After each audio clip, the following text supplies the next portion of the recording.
Hello everyone and welcome back. We are starting round 5 of Swiss here at our MetaPotion Northern California Circuit Championship event.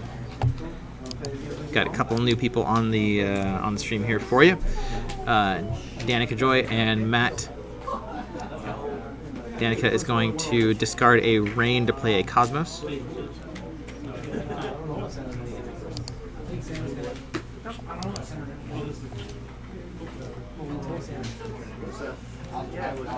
And we've got her playing a Lightning Fire deck, I believe. She calls the deck DJ's Firestorm.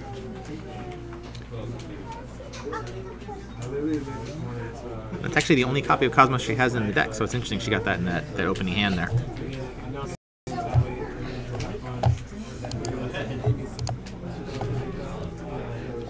And then we're going to get a couple of backups from Matt. So a Scholar, and it looks like an Evoker. A little bit of glare there. Now she's going to discard an Odin with the Cosmos to play Rosso. Rosso, of course, always a good choice there. It takes half damage from things, so it's good for surviving, but can also trade with anything 5k or below and survive. We're gonna get an Astrologian played by it's a Summoner actually. I think that was earlier from Matt playing an Astrologian. He's gonna be fine with taking the 1 point of damage from Rosso, it seems. And she's gonna attack there. Yes, we do. And hits a Yuna, which is unfortunate. That first point of damage, if it's an X-Burst, that's really rough on strategy there. So it gets the point of damage in, but at the cost of losing that Rosso when you don't have a lot of backups built up yet. Just gonna discard the Black Mage along with Cosmos. Let's see if we get this Rosso again. Nope, we're gonna get Angel there. No worries, man. It's the one who searches for a soldier when he goes to the break zone, as far as my recollection is, but that sounds like a good opportunity for us to bring him up.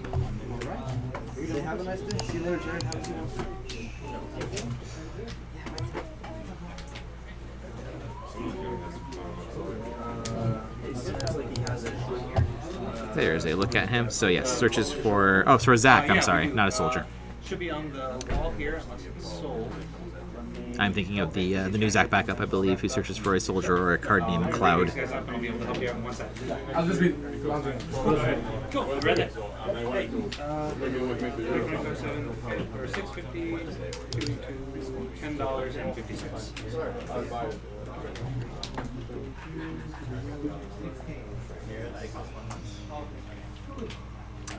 Matt's gonna play the Zidane there, forcing Danica to discard one. Discards the Daisadard, it looks like. So taking advantage of the fact that she hasn't managed to build up much backups yet, so the loss of a card is really going to impact her card economy, as it were, which is something we've been talking about a lot today during these matches. So she's going to attack with Angel, trying to see whether or not she gets the point of damage or the value out of the search from him. We have enough people. We're happy to, but right now we've only got one. Yeah, we don't want. And he's about to check out. Yeah. We haven't even had a chance to pass them out. Well, I'll pass them out in a second. Alright, looks like she gets that point of damage in, hits Genesis, and then we get the return of Rosso. You were all set then. Thank you very much. Take care of that. So if she can keep up the pressure, then that'll be helpful to accomplishing what it seems like she's trying to do. Just very aggressive. Rosso also helpful for blocking things that are bigger than Rosso is and surviving. Will not trade with them, but you know, can block, for example, the Zidane without dying. Okay, Matt's going to play the Laguna, which is going to have a dull effect when he enters the field. It's the promo alternate art of that Laguna from Opus 1, the rare Laguna. Then, let's see, discarding a Renoa to freeze both Angel and Rosso, which is going to be, that's a tough one to deal with. That's potentially looking at up to 4 points of damage, assuming that she didn't get a chance to play another forward next turn. But we'll see what happens from this point. Matt trying to decide whether to play something else.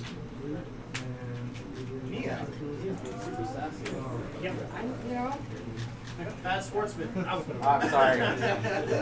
I'm leaving right now. It's like discard the Squall and dull the Summoner for a Minwu, so building up backups even more.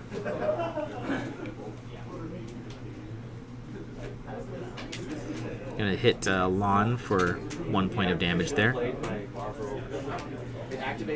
Another one is the promo version.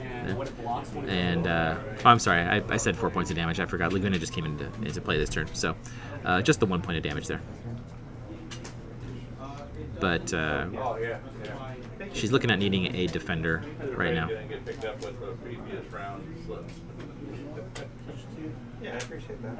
Something to block with.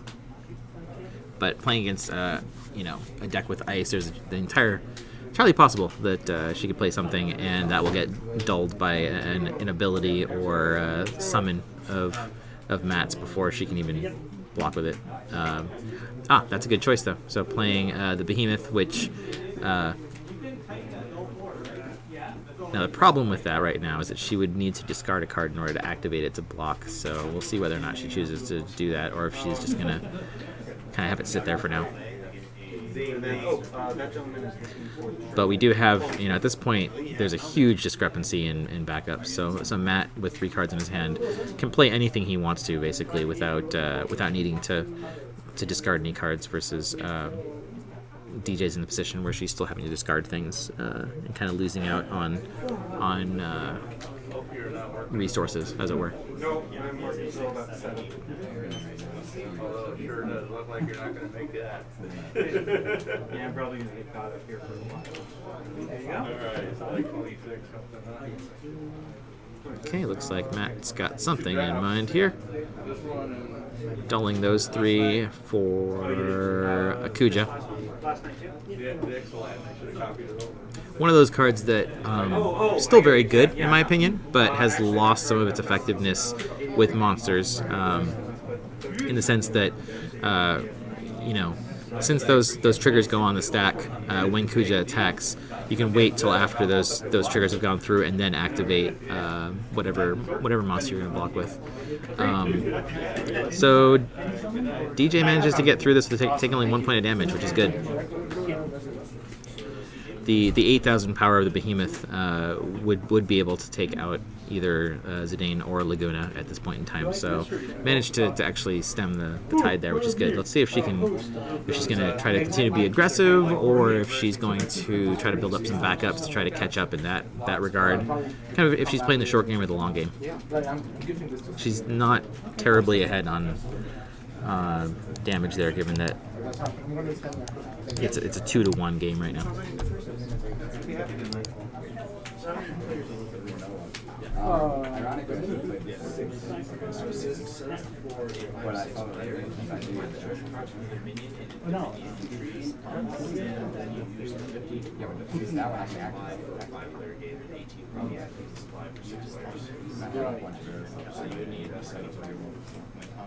So she's going to attack with Angel, so again going for whether or not she'll get the value out of the search. Looks like Matt's going to take it though and hit a Leviathan, which is, that's bad timing again. So that's twice now that she's hit a return to hand effect on X bursts. I'm not sure what the count is on Matt's deck for X-Burst. I don't have that handy, but he's hitting him pretty lucky here. He does have some a number of Famfrits and Jills, so it's actually not that out of the question for him to be hitting a number of these. That's of course one of those things that you just keep in mind when you're building a deck is kind of what level of X-Burst you want, how much you want to rely on potentially luck, or whether you just don't factor it in at all. And she's going to play a Garland, which is going to, when it enters the field, allow you to play a fire backup of cost 3 or less into the field dull. Been talking about it all day, but anything that either gives you a card draw or lets you play something else with it, in my opinion, it's like getting a discount on that card. So it's if you consider that you get a 2 CP backup played at the same time, it's kind of like playing Garland for 4. You're paying at that point you're paying 4 for a 9K body, which is pretty strong. That's still going to be able to block whatever Matt throws at her, while at the same time Kuja could dull Garland when it attacks, but would still run into the problem of the Behemoth. Danica's managed to keep the Cosmos active, which means that she can activate that Behemoth afterward, and Matt's gonna go for it. So he's paying 1, it looks like, to dull Garland, and it looks like he's choosing not to pay the 1 to freeze something, which is an interesting choice to me because he's got so much resources available that, unless he has a specific plan with those 4 cards, I'm not sure why he wouldn't do that.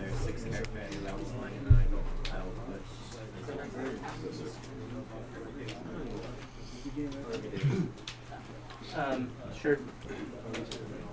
Don't reject my feelings, David. No regrets. Hello, Adrian. Thank you for watching us here on the stream. Glad to have you in the chat and watching along with us for this championship event.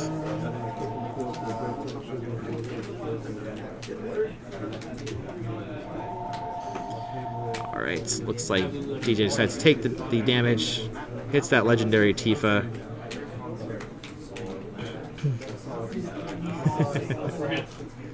We got a fan of Danica and Ronald. So we haven't seen Ronald on stream today. Okay, that's another point of damage. Let's see if she's going to take that 3rd one, or if she activates the Behemoth. It could be that Matt's got like a Leviathan or something he's holding on to, waiting for that Behemoth to be activated to do it. I wouldn't be surprised if he had a Behemoth, or a Leviathan, rather.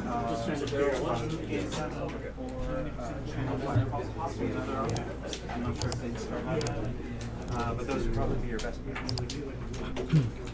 He's been saving that CP. As I mentioned before, he chose not to use the freeze effect on Kuja. Channel fire. Channel.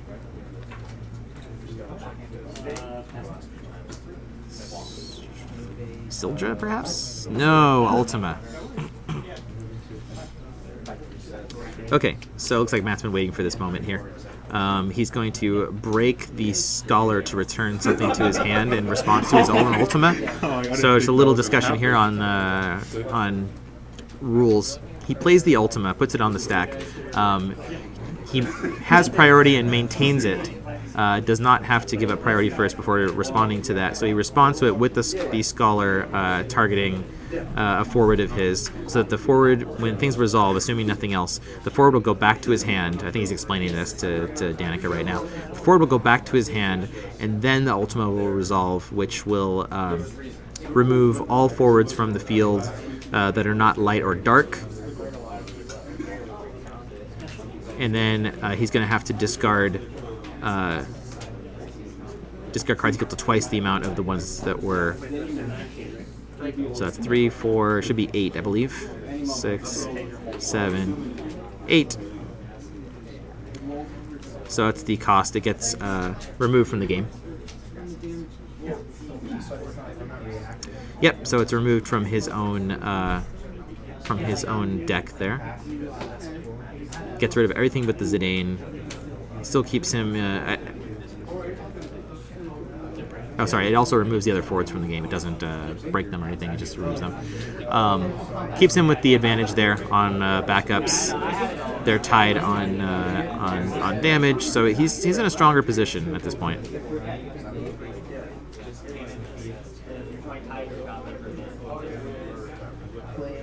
Plus, he returned that one card to his hand, so he's got hand advantage over her as far as the size of the cards in his hand. She's now up to 4. I think he's got 4 himself, so.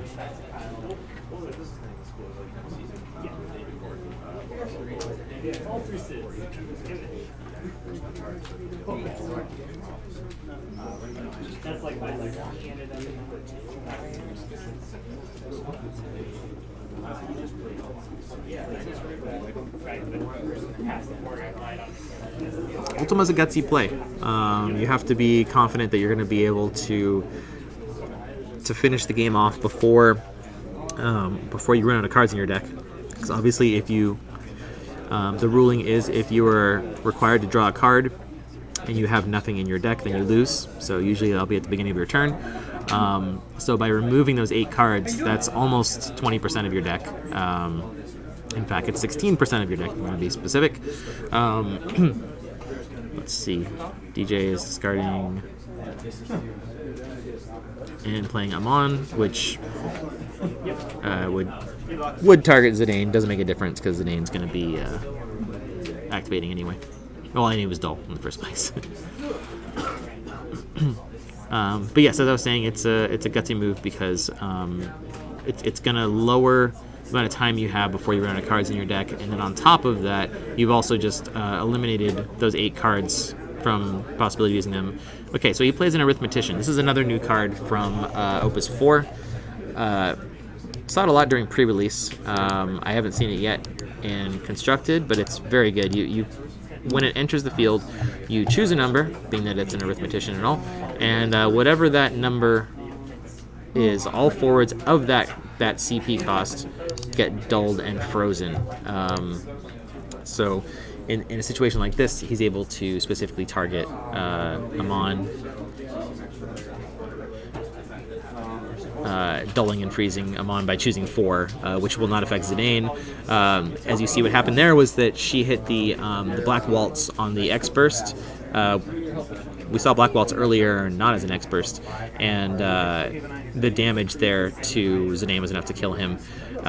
As I mentioned previously, under normal circumstances, if you get hit with Black Waltz or VV, you have the option to then respond by either playing a card that is a summon or paying for an ability to reduce the cards in your hand so that when the damage resolves, it's lower. But being that it's an X-Burst, there's no opportunity in the situation to do that.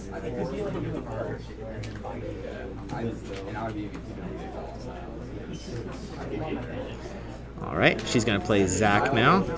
That's the Zac that makes your forwards plus 2,000 when enters the field, but also when he leaves the field, will let you search for a cloud and put it onto the field dull, I believe.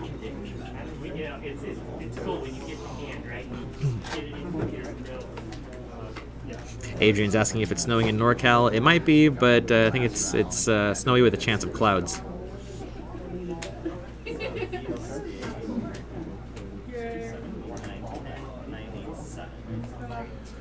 Alright, Matt's going to play a Steiner. Search for something. Another Zidane, not surprising.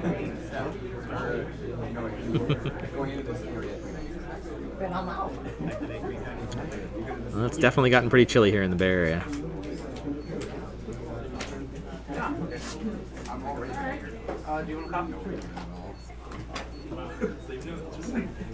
Search for the Zidane, again, always a good good value play. Like, oh, thank you for your discount.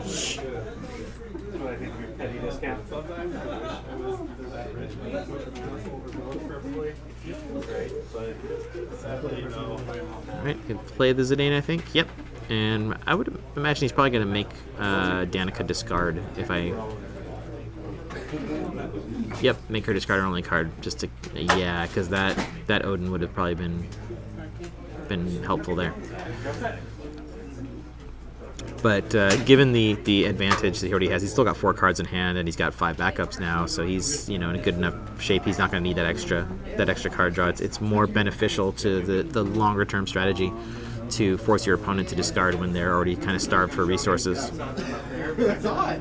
Okay. I saw one in a box. I mean, I saw a box. So now unfortunately she's on the kind of wrong side of the damage equation. After having hit both the Yuna and the Leviathan, it really kind of threw, I think, her game plan. She's got to decide how aggressive she does or doesn't want to be. Doesn't have a lot of kind of life left to play around with. But that's a good play right there. She's going to play Kate Sith for 1, which should be able to dull. Looks like she's going to dull Zidane. Then she has the choice of either... She could dull down Steiner with Amon or attack with Zach.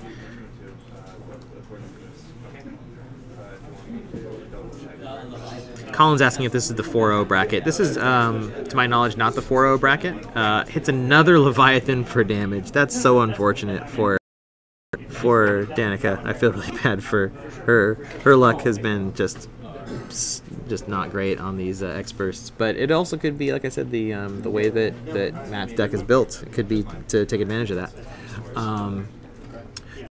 Bracket. We try to make sure when we're deciding who to stream, we want to try to give a variety of players as much as possible, so that you're not always just seeing the you will see the top players when we get to the top 8 for sure, but it gives an opportunity to see all sorts of different kind of deck interactions and players, instead of always following whoever the top ones are of each match, just because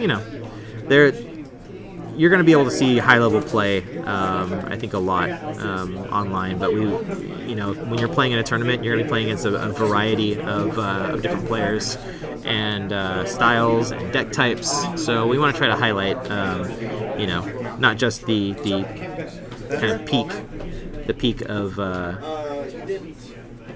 the competition, but just give everybody an opportunity.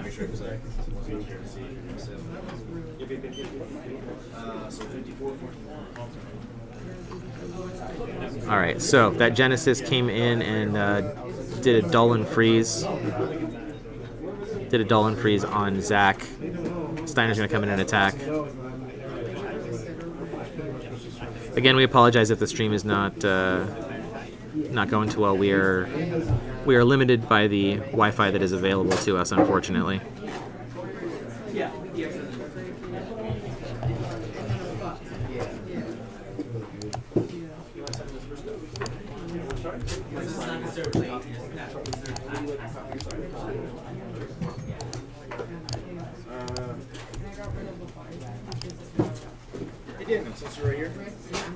Alright, we're up to 5 points of damage on Danica.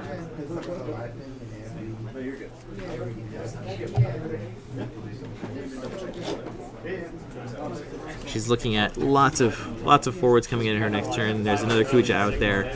It's gonna take something pretty strong here to deal with all those forwards that are opposing her at the moment.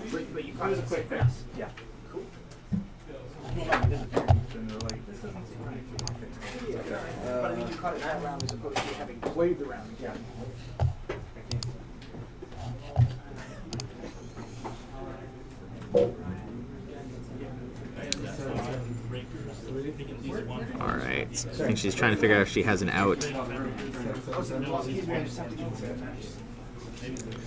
To answer your question, Adrian, there's going to be 6 rounds of Swiss. This is Swiss round number 5 right now. So there'll be one more round of Swiss after this, and then we will cut to the top 8. I have this post-it here that says Jim's promos. I think I'll just. Alright, so Danica plays the dragon. Man, I really wanted one of those too. She wants to read Zidane's text. Once he's in play, he doesn't do anything else. He doesn't have any persisting abilities to worry about. He's just a 7k body at that point. Yeah, that was. Someone want to double check this? Match run now?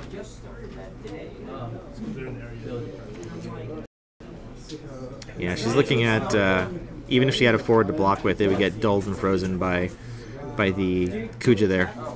How's your day going? Incredibly busy. Yeah, kind of saw you egging some mad food earlier.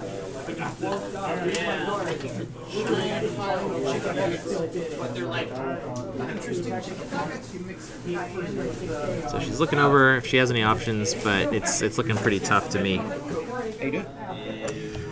Yeah, unfortunately, there's not really a lot of options. It would take something that kind of cleared the field for her. She's gonna play that Tifa. Yeah, we're looking at very real possibility of this being the last turn here. She managed to get rid of the Kuja there, it seems, with the dragon.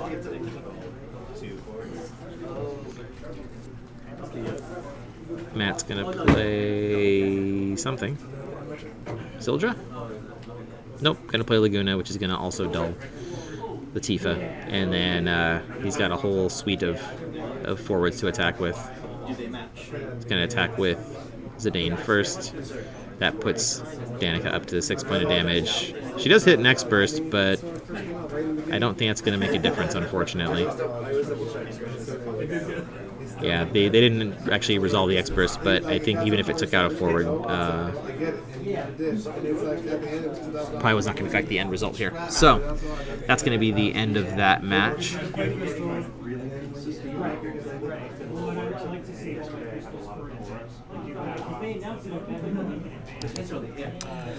So some tough breaks there for Danica.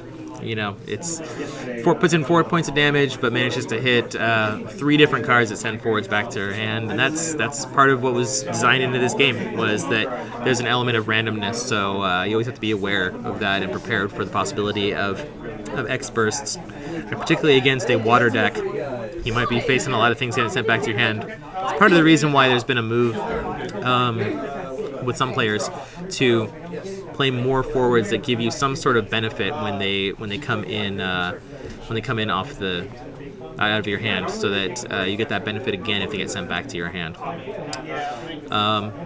So that's going to conclude our round 5 here. We apologize again for if the stream is laggy at all. I know it's been a little bit choppy as far as our connection here. Hoping that'll clear up a little bit, but we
Hello everyone, and welcome back to the Break Zone. We're about to start round 6 of our Swiss here, which is the last round of Swiss before the top cut.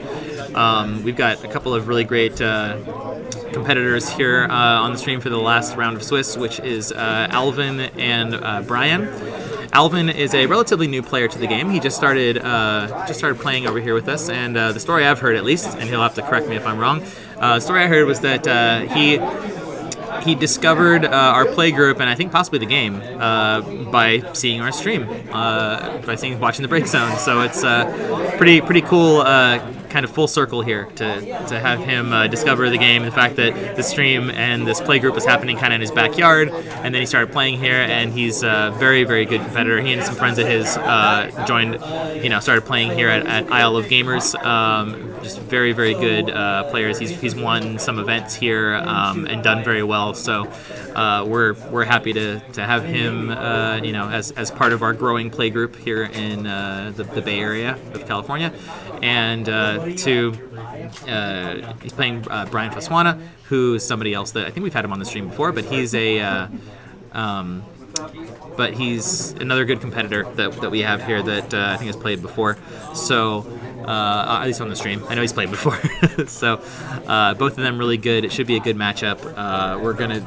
They're looking at their decks really quick. Can we start? We should be starting here shortly. 1 second.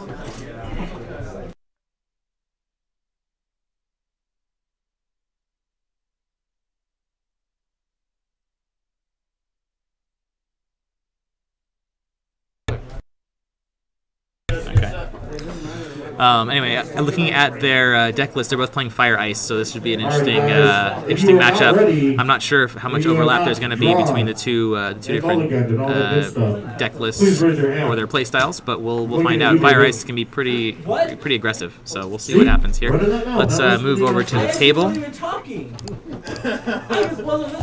right. If you guys are still shuffling your deck, and we don't need first hand and or mulligan, please raise your hand. Oh, weird. All right, we're waiting on a couple of other players. You may have heard that. Do you need a co-host? Can I assist you? All right, so we're looking at the I'm sorry you lost your voice. I'm waiting on opening you. hands. I think they're getting ready to go here. I think they mulligan and everything already. Just start it. Shut up, Phil. We've got a rowdy group here at Isle of Gamers, but everybody's having fun.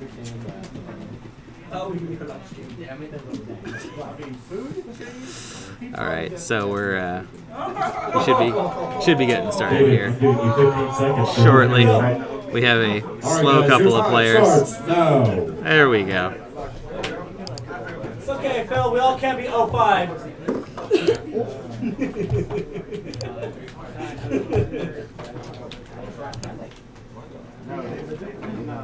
All right.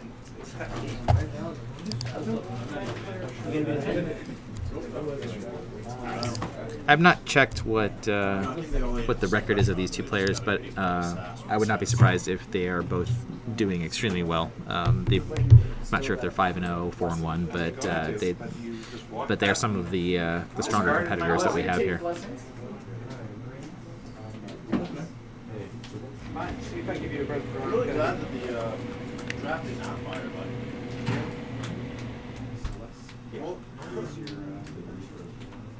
What? That's warning. I think I discussed this a little bit earlier on the stream, but the Final Fantasy VI cards have really had a strong effect on the meta as far as some of these interactions and stuff. I personally really like Setzer. Being able to search, but also getting that dull and freeze when he goes to the Break Zone is a great combo there, especially in the ice element. Okay, Alvin discards a couple of cards for Sage and a Jill on turn 1. So very aggressive, kind of building of backups there to get that economy rolling. Would either of you be available for that? Would either of you be interested in that? Does it matter if you wants to? I'll just manage. Interested, yes. I'm trying to think. Julie can move her home. Looks like Brian plays into Sage and Genesis on turn 1. Not sure why he has a dull, unless he attacked with it on the... No, because there's no damage, so I'm not sure why it came in, why he had it has a dull right now. But Alvin's going to respond with Kuja. Genesis is dangerous because if he does damage to your opponent, then he makes them discard a card. So especially early in the game, it can make a huge difference. So he's kind of forcing Alvin at this point whether he wants to trade or not, and he goes ahead. And that's I think a fair enough trade there. He plays Cyan with very fast pace going on here, but I think Alvin's fine with trading there on that because he'd rather not lose the card, and he paid less for Kuja than Brian did for Genesis. So. I mean, on the shelf. Oh, and he's gonna play a Goblin, and then follow that up with Cloud. Now, there's no other Final Fantasy VII cards or characters on the field right now, so he does not get the entering the field ability to fire off from that. But gets out of 7k to be able to block Cyan 7k, and Cyan being brave, you don't want to just kind of leave somebody with the opportunity to keep attacking without being challenged. I've never checked that before. I don't have children that I know about. All right, let's look at that fancy new Cloud. This is, of course, the Cloud that we all saw as the pre-release card as well. What is yours? Sorry, you sent me online. What? Okay, cool. I didn't realize it. But it's gotten pretty popular. Water. All the cards you see in water. All right, we have an. All right, Cloud gets broken. Cyan's still standing. It was like just sold another Shadow of the Oz. And then Alvin plays another Sage. Continues to build up. No points of damage yet, so he's going to continue building up and then take this point of damage to try to, I think, to play the longer game. Please no. All right, first point of damage hits a 2 CP Tifa, which is not going to do anything. I would love to play. You guys should stay here and play while I organize my cards, because some of those you're going to want. Absolutely. I like the deck that I have already. All right, Brian's going to play the Gestalian Empire Cid to search for a Final Fantasy VI character, so let's see which one he goes for. Here he's going to go for Locke.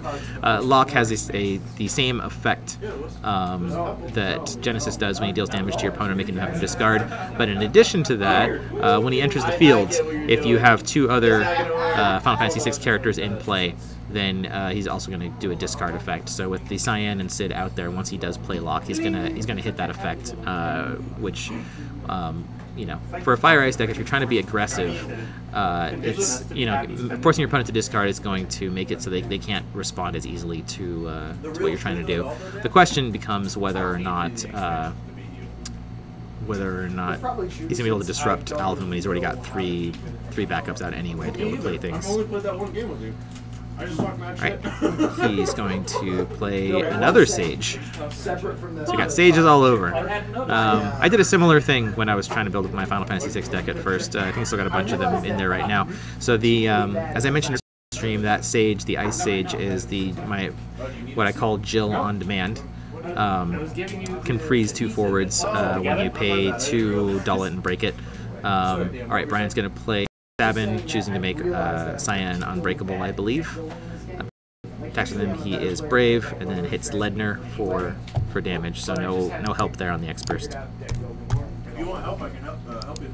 And then the Fire Sage, which I believe is also the Opus 4 Fire Sage there, is The big thing that I learned is the one that makes it so that a forward deals more damage. You dull it and break it, and that forward deals 2,000 more damage this turn than it normally would, which can be really helpful to do that with things like the Terra special from the rare Terra from Opus 1. That allows me to build a better deck. Alvin gets his 5th backup out there, plays the Cannoneer. We did see that earlier. It's the one that dulls and freezes two forwards, so he's going to dull and freeze Sabin and Cyan, which is going to help him out with not taking those additional damage. Brian plays the lock that he searched for. He's going to force Alvin to have to discard something.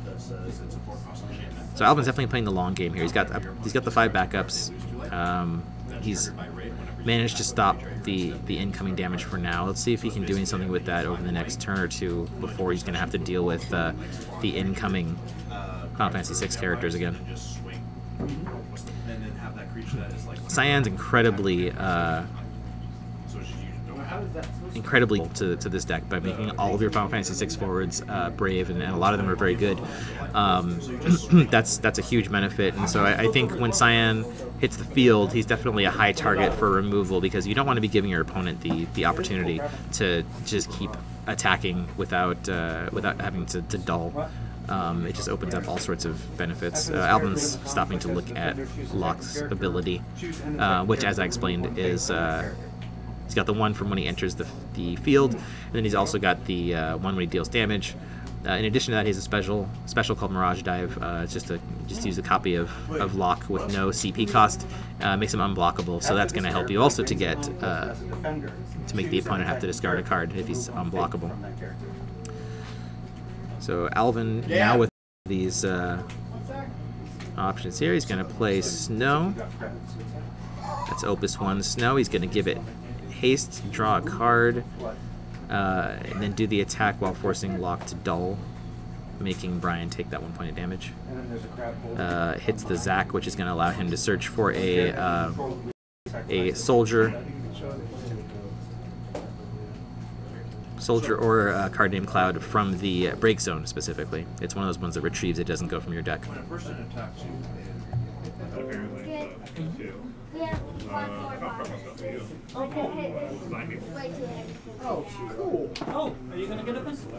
think we had a little disconnection there, so apologies again for our connection issues that we're facing here. Alvin has played his own Genesis to dull and freeze Locke, stopping that situation there. So we've got finally Sabin and Cyan come back.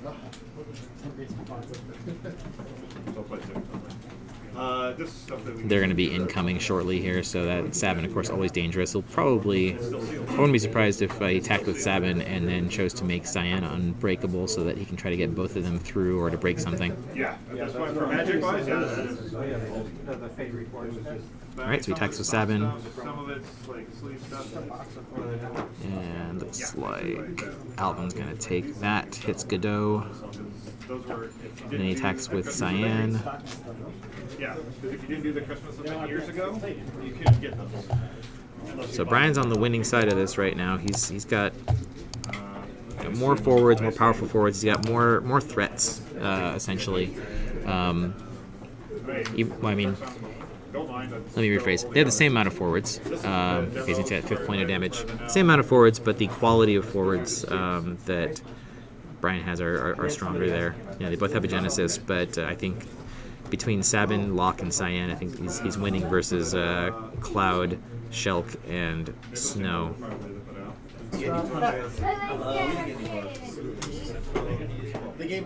Alright, looks like... Let's see what Alvin's trying to do here. He's going to use Jill's special, it looks like. No, he's here. Which allows you to dull and freeze a forward. I think he might be misunderstanding the special there. Looks like he's taking it back. I think he was thinking that it was like Jill's enter the field effect that would freeze 2 forwards, but it actually dulls and freezes 1 forward when you use her special. Alright, he's choosing instead now to play the Marauder, which is a great aggression play, but right now I think he's just trying to get a body on the field. Unfortunately, because that Marauder is a beast when it attacks, and if you can get the jump on your opponent and get him attacking, that's problematic to deal with. However, in this context, he's not in a great position. He's going to pass. Again, he can only afford to let in one of these attackers, so he's got 3 bodies to block with, but none of them at this point are going to be able to trade with. Like, so it's kind of, you know, barring some unforeseen thing here. Let's see what Brian's got going on. If he's got like an Opus 3 Shiva or something, this is going to be game over. Okay, so you can play another Bahamut, take out Cloud, which gets removed from the game. And this is, again, the strength of if you have Cyan unmitigated, he can be... If you let your opponent build up those 6 forwards, it's kind of like letting an Emperor sit around for a while, where you're going to be feeling it. Okay, so now Alvin responds with the Dull and Freeze of Sabin. He's going to attack with Cyan. He's going to take that damage. At this point, he can't afford to take any more.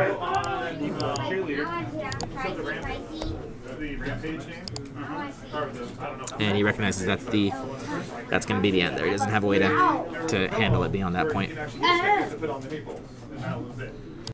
So yeah, interesting. Not quite a mirror match, but I think you know, there's some elements. Obviously, when you're playing the same 2 elements in a deck, there are parts of it that are gonna, you know, be repeated, whether it's something like Jill or in this case Genesis. You know, there's certain cards that are such staples of the elements that if you're playing them, you're probably doing, you know, using those certain cards. The giant dragon. All right. But yeah, a little bit tough on Alvin there, I'd say. And again, he's a really strong player, so you know, it happens to everyone. Hit some tough matches there. And the little guy would be right there. Yeah. All right, so thanks for watching us through these 6 rounds of Swiss right now. We're going to be waiting for the rest of the rounds to wrap up and see where things shake out as far as the top 8. I know in the past that we have done breaks between the Swiss and top 8, but this event is running pretty long. We started late and it's running pretty long, obviously with all of the Swiss rounds and everything. So there may be, we'll see whether or not there's a delay between here and the top 8, and I'll try to update you guys accordingly once I find out what the plan is. But so far we've had 6 excellent rounds to watch. You know, good variety of decks and players and play styles, and so you know, we're looking forward to seeing what happens when we hit those top matchups there. We're gonna have three rounds of best of 3 coming after this once we hit the top 8. So just keep watching us. Again, thank you to Isle of Gamers for having us here, for hosting both the regular circuit events and the championship in particular. So thanks to Anna, the owner, for her participation and support of MetaPotion. Thank you to Matthew Okamoto for all the work he does over at MetaPotion and all the organization and all the behind-the-scenes stuff that you guys only see a small part of. But he puts in a ton of time work there, so give Okamoto some love. And by love, I mean send him Soul Dragons. And then thanks again to Ultra Pro for all of the awesome donations that they made as far as prizing. If you look at our post on Facebook, you'll be able to see the pile of really cool things that they donated between playmats and sleeves and deck boxes and things like that. A big thanks to the support from Richard Brady. I know that he's done a lot for MetaPotion and for Okamoto and for the game in California in general, and in the U.S. So he is the rep for us in the U.S. and we really appreciate